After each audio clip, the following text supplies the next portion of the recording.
Welcome back to Drinks Made Easy, because cocktails don't have to be difficult. Today we're taking a look at this labor-intensive classic, the Ramos Gin Fizz.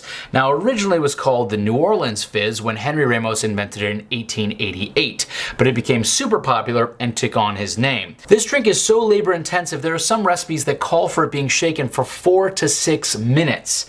One account of the Mardi Gras party at the Stag, Ramos's bar in 1915, says that he had 20 bartenders doing nothing but shaking this cocktail, passing it down the line, and tapping guys out as they became too tired. But don't worry, we have a super easy workaround.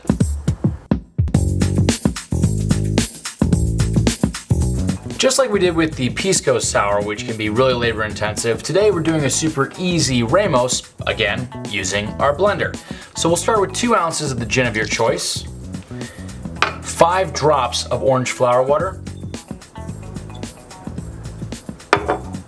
3/4 of an ounce of simple syrup, 1/2 ounce of fresh lime juice, 1/2 ounce of fresh lemon juice,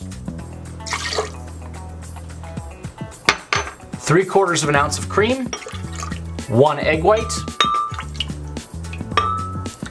and 4 small ice cubes or 1 medium-sized cube. Cap that off and blend until integrated. And when I said integrated, I mean let the blender go until you can no longer hear the ice rattling around. You also want to let the blender really whip it up because that's why we're using the blender, to save a heck of a lot of time and energy.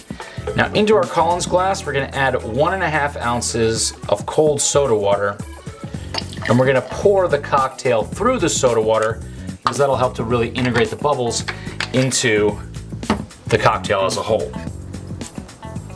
Slowly pour it into the glass.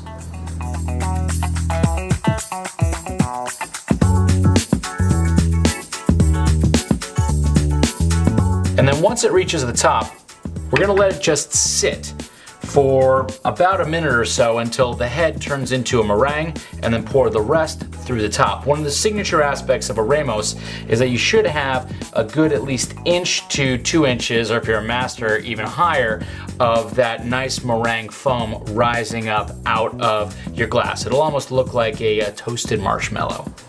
If you want to get fancy, what you can also do is hit the bottom of the glass with a muddler. It's called the monk tap, which the theory is that you're helping just to really push the seltzer up into the concoction and help make as thick of a head to this cocktail as possible.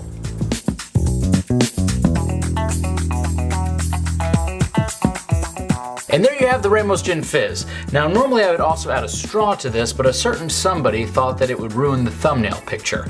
But know that you want a straw. Don't question my art, bro. His art. Don't question my art.